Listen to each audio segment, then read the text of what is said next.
time. My dad probably went to go to the movies. So this is going to be my movie review. Woo! Yeah! Of Avengers Endgame. Movie review. Now, this was a very powerful film. For anyone that is a comic book fan that just loves comic books, that loves Marvel comic films, this is the perfect film for you to watch. If you're just someone that just goes to the movies and you love action, you love excitement, you like entertainment, this is the film for you. Now, is this film perfect? No movie in the world is ever perfect. All Hollywood films, whether they're comic book films, action thrillers, science fiction, horror, comedy, all films have its flaws. And this movie does have its flaws, and before this movie review is over, I will touch on some of those flaws. Now, the beginning of the film opens up with, hold on, you know how I do my movie reviews by now. Spoiler alert, let me say it again. Spoiler alert. I don't like to repeat myself, but you always get 4 or 5 people who don't see the movie on the day that it comes out, and they wait until 3 days later, or 4 days later, or 3 weeks later, and then they get mad when you spoil the whole entire movie. Hold on. Spoiler alert. I want to get to the movie review, but hold on. Spoiler alert. Let me say it one more time. Spoiler alert. I know people are tired of me saying spoiler alert, but there's always some people that don't see the movie. Spoiler alert. You've been warned. One last opportunity. Spoiler alert. Alright, let's get on with the movie review. Now, this movie opens up with Jeremy Renner as Hawkeye teaching his daughter how to shoot arrows, which I think was a very good touch up on showing the audience that his character does matter. I think if we look at the evolution of his character, a lot of people were thinking, okay, he didn't have that much significance in the first 2 Avenger films. And then we saw him in Thor, and then of course we saw him in Captain America Civil War, so he had been in 4 live action films. And then to have him, be the focal point, or one of the characters of the focal point, he served a purpose in this film, which was good. It wasn't just he just kills bad guys and he's heartbroken. They show the humanity of his character. They show that there is some darkness within the Hawkeye character and that he is broken and he's been hurt. And when he realizes there's a snap, he knows it has something to do with what happened in New York City. So he's kind of aware of his situation from being arrested in Civil War and then trying to be a family man, and when that's taken from you, you do feel like a part of you has died. Then we get to our next scene where we can see Robert Downey Jr. as Tony Stark, Iron Man, and Nebula on a spaceship. He's losing oxygen very fast, very rapidly. And a lot of people suspected that in that particular scene, he is saved by Brie Larson's Captain Marvel, which she does pop out of nowhere and save him from dying of oxygen, which wasn't a surprise because it was shown in trailers and people talked about it for months leading up to the movie's release. So that was a nice touch-up that she, showed up and saved the day, and he was, hurt. He lost a lot of weight.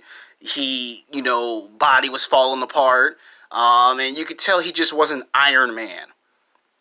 And then you could tell that you could see that during the 5 years after the snap, everyone's affected. You see Steve Rogers is trying to help out the veterans, so you see his character has evolved.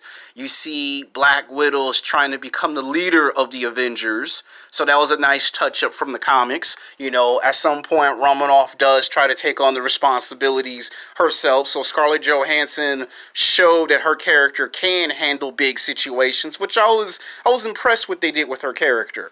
I had no problem with her being the leader at that point. I've gotten used to her as an actress playing this character, and I've loved the evolution with her character. I like how they were able to make her character keep evolving, so it's always a purpose with her character. To have Hulk become Professor Hulk, I thought was the comedy of the film. Here's this big buff guy with reading glasses on. enjoying his celebrity. Like, they try to show us a normal, childlike, softer side of the Hulk that you're not used to seeing. Whether in the first Avenger and the second Avenger, it's Hulk smash, Hulk destroy, and to see his character change, I know some people might be a little upset because they've changed his character. They said it was going to be a 3-arc story character progression. We saw that in Infinity War. We saw not just before in Infinity War, but we also witnessed it in Thor Ragnarok, Infinity War, and then we get to Endgame. We see what becomes of the Hulk finally. You know, he's not the same typical Hulk, and to have him show up in a fighting scene so people can stop complaining about his character. Now, have Ant-Man be the one to connect the dots was perfect. I mean, this movie probably would have not worked if it wasn't for that. You know, I think Paul Rudd does a good job of coming in for comedy mischief, but you could see he became serious. Like, he went from being this funny, I play around type of person in Ant-Man 1 and 2 and Civil War to he's gotten a little bit more serious. So there might be some big hopes for his character in Ant-Man 3. So good job on making Ant-Man a serious character. You know, I love that scene where he gets pissed that nobody knows who he is and he calls the kids goddamn. Like, I thought that was like a nice way of, you know what a person feels like after being a superhero and people don't know who you are. Now, the fact that they went back to the events in history to tie in how you would find the Infinity Stones were perfect. I love the samurai fighting scene that Hawkeye had when he called himself the Rodin. They got that Japanese actor from the Wolverine, which I thought was a nice tie-in. Like, you get the same actor that was in the Wolverine to actually play a mobster that's similar to his character from the Wolverine. I thought that was like perfect. And there were Easter eggs to hint at the future of the Marvel Cinematic Universe. Like, if anybody knows, yeah, Hawkeye's daughter probably will become the new Hulk girl, because he's teaching his daughter how to shoot arrows. You see the daughters growing up in a time skip.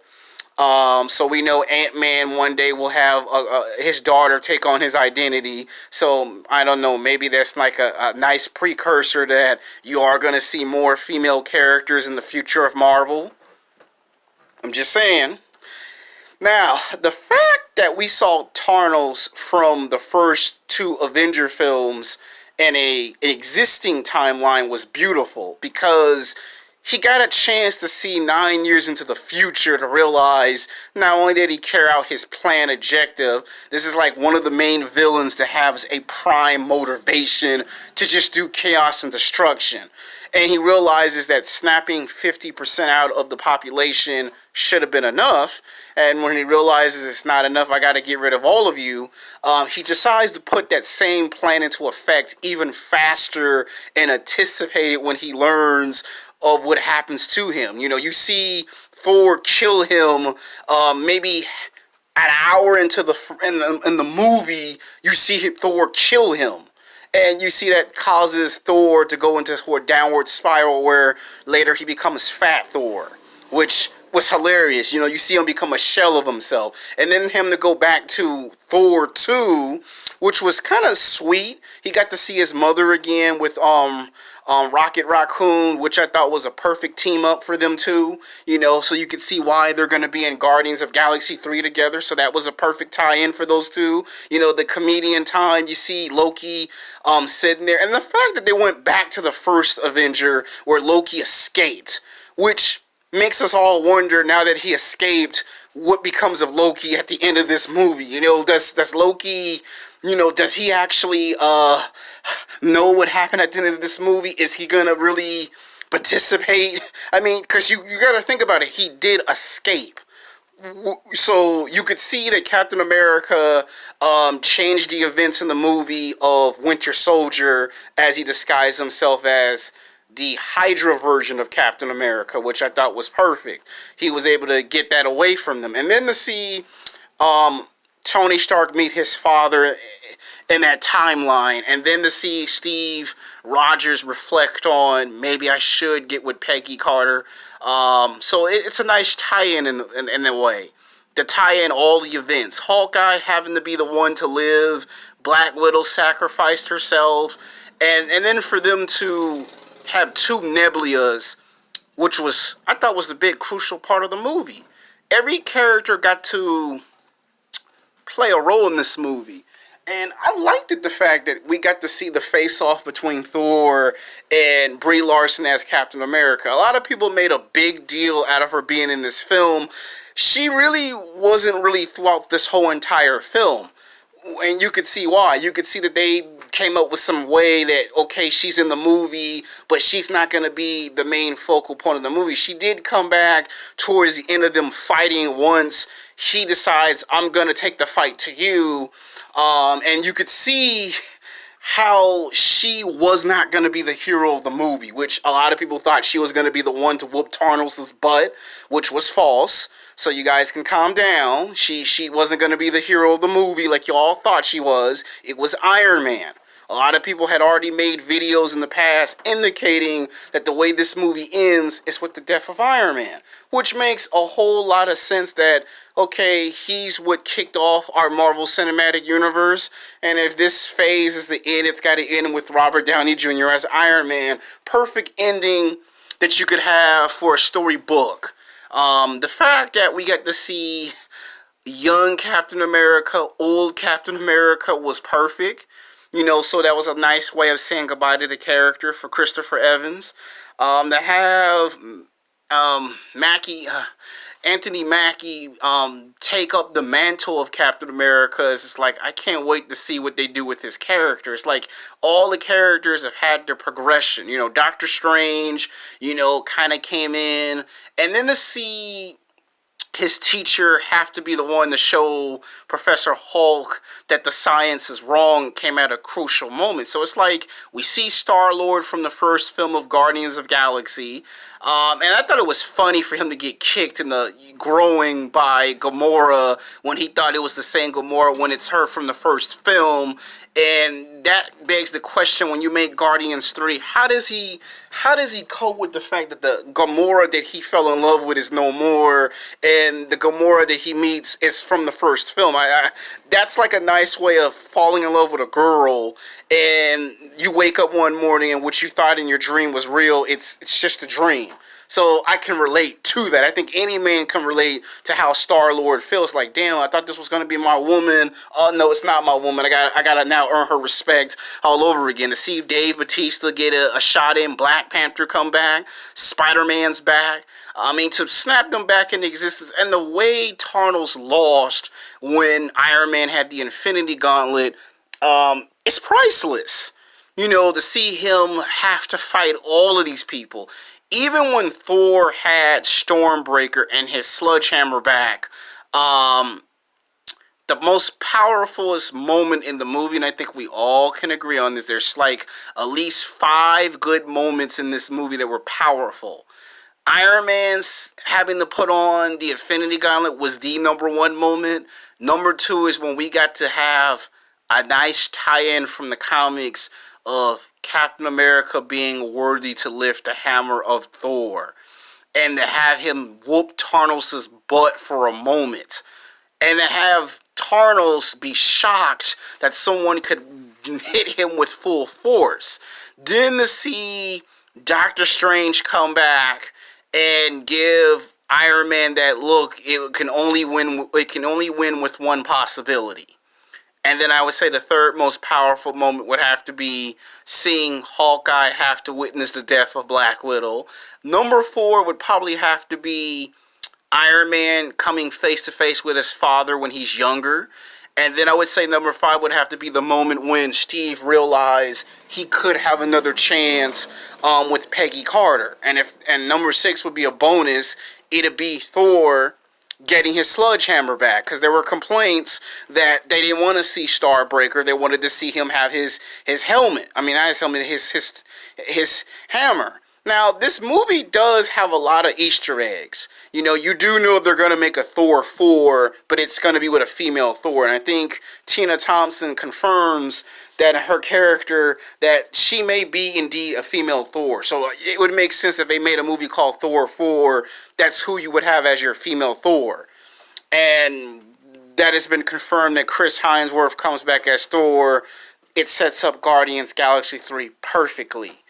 And you gotta like it when the Wasp and Ant-Man team up together, because if you go back to Ant-Man and the Wasp, you remember in that scene she told Ant-Man, had she been there, he would have not gotten in trouble. So you get to see him keep that promise. She comes and helps him. So that was a nice way of him remembering what she said. And then to have Black Panther be in the movie. Now here's where the movie has some flaws. It would have been nice if they could have made the snap happen a lot faster to save Captain America when he's about to lose the Eternals, because Black Panther, even though he got to give them the Infinity Gauntlet, it kind of felt like he was just in the movie just to be in the movie. Spider-Man is who I felt sorry for, because even though Spider-Man got the fight, there could have been more for Spider-Man to do in the movie. So it's hard to get all the characters all at once and have them all fight. You know, and then to have Professor Hulk fight a little bit, you know, and then to have them in different time periods. So when people said it wasn't time travel, when in fact it was time travel. So I believe this movie does get a nice, good 10 out of 10. It does mirror the first Avenger film. Now, the movie does have flaws. Now, the second thing that I think people would be upset about is the fact, why was Captain Marvel saving the spaceship of Iron Man when it could have found a better way? This movie does have its flaws. Now, some of the villains that do show up in its past Marvel films, I do believe they could have done something with those characters. Like, it was nice to see the villains from Captain America 1 and 2, Thor 2, Iron Man 3, I think was one point that they could have used. Pepper Potts did get to fight a bit in this movie, which shocked a lot of people. And the fact that they had all those female characters might scream at us that in the future, not all, but some of those female characters may get their own standalone films. Like a Gamora live action film could come in the future, so you may have to watch out for that. I'm just telling you. So this sets up very nicely on how all the people came back to Earth and the way Tarnos was snapped out of existence. Doctor Strange is another character I felt they didn't do a whole lot with. Like, I felt that he was just a teacher in this movie, and he could have done more. I mean, he did fight, but I think his whole point was to teach the lesson of what happens when you mess with the Infinity Gauntlet. So I think that's what his purpose was in this movie, was to warn us of consequences of time travel. But it would have been nice if Strange had a more bigger purpose than the one he had. You notice he's kind of absent from the funeral at the end of the movie, and this does tease possibly maybe in the future we may see a female Iron Man than a male character playing Iron Man. Because you got to think about it, when he has a daughter and she catches him doing advanced technology, it has to make you wonder what's going to happen now that her father's gone. And this was a nice, proper send-off for Robert Downey Jr. Now, this movie's powerful, it's emotional, and I want to say thank you to the Avengers, because it was a nice 10-year odyssey with these characters. The actors, the actresses, the heroes, the villains, the supporting characters, the side characters, the cameos, to come 10 years and have this be a part of my childhood, going into college, witnessing the first Iron Man film that started it all, and then to come to full circle and to come to this movie knowing you're not going to see these characters played by these actors anymore. Now moving forward, you got characters like Doctor Strange, you have Black Panther, you have Ant-Man and the Wasp, you have the Guardians, you got a female Thor, you got Captain Marvel, which I know people hate. So yeah. So this is me giving a nice, good farewell to Robert Downey Jr. Thank you for being a part of my childhood. Thank you for entertaining me for 10 years. Thank you for being Iron Man.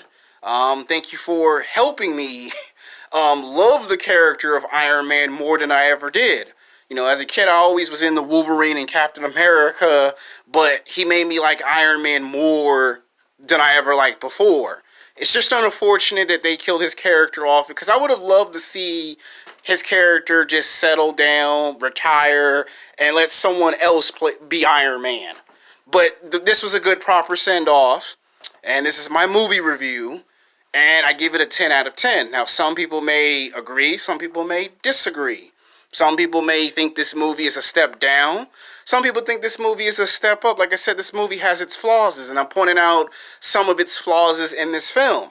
And I can't wait to buy it on DVD. In a way, it kind of makes you want to go back to the very first Iron Man film, and it makes you want to watch all the movies in its entirety. I think we all can agree on that, good or bad. Until then, peace.